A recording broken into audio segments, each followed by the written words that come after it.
स्वर्गलोक में देवराज इंद्र बहुत चिंतित थे। उनके मन में अनेक विचार उमड़ रहे थे और हर एक विचार उन्हें और भी अधिक परेशान कर रहा था। उनके चेहरे से रौनक गायब थी। उनकी आंखों में चिंता की लकीरें साफ दिखाई दे रही थीं। कारण था वृत्रासुर का आतंक। यह असुर इतना शक्तिशाली था कि उसने स्वर्गलोक में भी भय का माहौल बना दिया था। वृत्रासुर एक बहुत ही शक्तिशाली असुर जिसने तीनों लोकों में तबाही मचा रखी थी। उसकी शक्ति और क्रूरता के सामने कोई भी देवता टिक नहीं पा रहा था। सारे देवता डरे हुए थे। वे सब मिलकर भी वृत्रासुर का सामना नहीं कर पा रहे थे। उनकी शक्ति कम होती जा रही थी। देवताओं की शक्तियां धीरे धीरे क्षीण हो रही थीं और वे असहाय महसूस कर रहे थे। इंद्र को समझ नहीं आ रहा था कि क्या करें।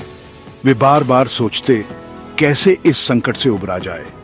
सबकी आशा अब श्री कृष्ण पर थी। देवताओं को विश्वास था कि केवल श्री कृष्ण ही इस संकट का समाधान निकाल सकते हैं। द्वारकाधीश, योगेश्वर, लीलाधारी श्री कृष्ण ही अब उनकी रक्षा कर सकते थे। उनकी दिव्यता और शक्ति ही देवताओं की अंतिम आशा थी। इंद्र ने सोचा, मुझे द्वारका जाना चाहिए। उन्होंने निश्चय किया कि वे श्री कृष्ण से सहायता मांगेंगे। मैं श्री कृष्ण से प्रार्थना करूंगा। वे ही हमें इस संकट से उबार सकते हैं। वे जरूर हमारी मदद करेंगे। इंद्र को विश्वास था कि श्री कृष्ण उनकी प्रार्थना अवश्य सुनेंगे और देवताओं को इस संकट से मुक्ति दिलाएंगे। वृत्रासुर बहुत ज्यादा ताकतवर था। उसने भगवान शिव से वरदान प्राप्त किया था। कोई भी हथियार उसका कुछ नहीं बिगाड़ सकता था। इस वरदान के घमंड में वृत्रासुर ने तीनों लोकों में उत्पात मचाना शुरू कर दिया। उसने देवताओं पर हमला कर दिया, ऋषि मुनियों को परेशान किया, यज्ञ हवन बंद करवा दिए। धरती मां विलाप कर रही थी। वृत्रासुर का आतंक चरम सीमा पर था। हर तरफ तबाही मची हुई थी। इंद्र सब देवताओं के साथ द्वारका पहुंचे।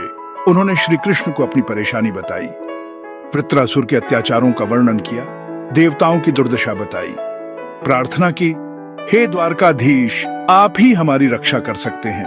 कृपा करके इस मुसीबत से हमें बचाइए। श्री कृष्ण शांत भाव से सबकी बातें सुन रहे थे। उनके चेहरे पर एक अद्भुत शांति थी। उनकी आंखों में दया और दृढ़ता का भाव था। देवताओं को विश्वास था कि श्री कृष्ण उनकी मदद जरूर करेंगे। श्री कृष्ण ने देवताओं को भरोसा दिलाया। उन्होंने अपने शांत और आत्मविश्वास से भरे स्वर में कहा, चिंता मत करो, अधर्म का नाश होगा। देवताओं के चेहरों पर चिंता की लकीरें साफ दिखाई दे रही थी, लेकिन श्री कृष्ण के शब्दों ने उन्हें आश्वस्त किया। उन्होंने कहा, मैं वृत्रासुर को मारूंगा और धर्म की स्थापना करूंगा। देवताओं के मन में एक नई उम्मीद जगी। श्री कृष्ण ने अपने वचन को दोहराते हुए कहा, मैं वचन देता हूं कि अधर्म का अंत होगा। लेकिन श्री कृष्ण जानते थे कि वृत्रासुर को हराना आसान नहीं होगा। वह एक शक्तिशाली राक्षस था जिसके पास अजेय होने का वरदान था। वृत्रासुर के पास दिव्य सुरक्षा थी जो उसे अजेय बनाती थी। उसकी शक्ति और क्रूरता के सामने कोई टिक नहीं पाता था। श्री कृष्ण को चतुराई से काम लेना होगा। उन्होंने गहन विचार किया और एक रणनीति बनाई। श्री कृष्ण ने इंद्र से कहा, हे देवराज, वृत्रासुर को युद्ध के लिए ललकारो। इंद्र ने श्री कृष्ण की बात मानी और युद्ध की तैयारी शुरू कर दी। उन्होंने वृत्रासुर को युद्ध के लिए ललकारा। वृत्रासुर ने चुनौती स्वीकार की और युद्ध भूमि में प्रवेश किया। उसकी उपस्थिति से ही युद्ध का मैदान कांप उठा। इंद्र को श्री कृष्ण की योजना समझ नहीं आई। वह सोच में पड़ गए कि आखिर श्री कृष्ण का असली उद्देश्य क्या है। लेकिन उन्हें विश्वास था कि श्री कृष्ण जो भी करेंगे सही करेंगे। उन्होंने श्री कृष्ण पर पूरा भरोसा जताया और उनके निर्देशों का पालन किया। इंद्र ने वृत्रासुर को युद्ध के लिए ललकारा। यह एक ऐसा युद्ध था जिसका इंतजार देवताओं और असुरों दोनों को था। इंद्र देवताओं के राजा अपने वज्र के साथ युद्ध भूमि में खड़े थे, जो उनकी सबसे शक्तिशाली हथियार था। वृत्रासुर को इंद्र की चुनौती का इंतजार था। वह जानता था कि यह युद्ध उसके लिए निर्णायक साबित होगा। उसने अपनी पूरी ताकत और क्रोध को इकट्ठा कर लिया था। वह गरजता हुआ युद्ध भूमि में आ गया। उसकी गर्जना से धरती कांप उठी और आकाश में अंधेरा छा गया। उसकी आंखों में आग थी और वह पूरी तरह से तैयार था। भयंकर युद्ध शुरू हो गया। देवता और असुर दोनों अपनी पूरी ताकत से लड़ रहे थे। यह युद्ध केवल शक्ति का नहीं, बल्कि धैर्य और रणनीति का भी था। इंद्र ने अपने वज्र से वार किया।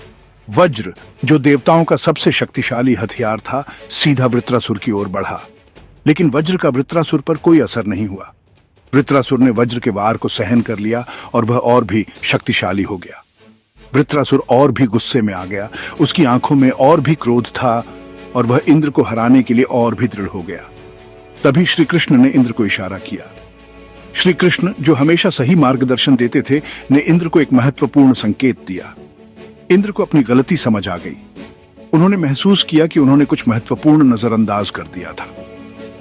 वह जानते थे कि श्री कृष्ण ने उन्हें यह संकेत क्यों दिया है।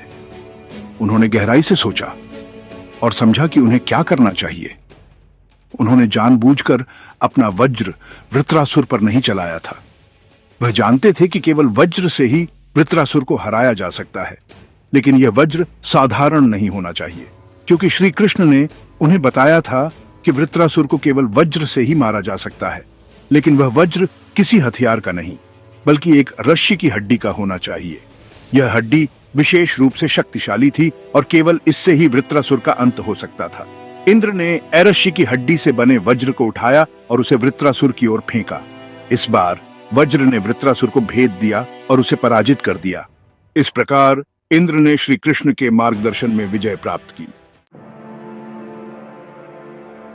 श्री कृष्ण जानते थे कि दधीची ऋषि ने अपनी हड्डियां दान कर दी हैं, जिससे एक अजेय वज्र बनाया जा सके। श्री कृष्ण ने इंद्र को निर्देश दिया कि वे दधीची ऋषि की हड्डी से बना वज्र प्राप्त करें। इंद्र ने तुरंत देवगुरु बृहस्पति से संपर्क किया।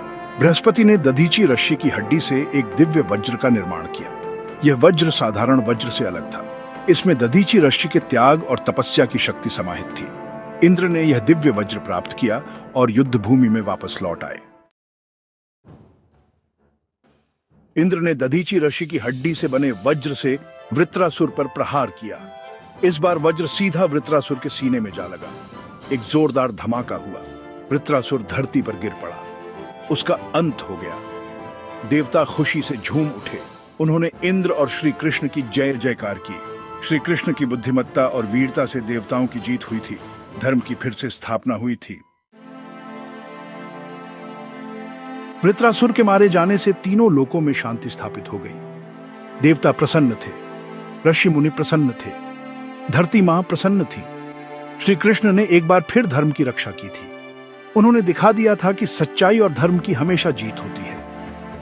यह कहानी हमें प्रेरणा देती है कि हमें कभी भी बुराई के आगे नहीं झुकना चाहिए।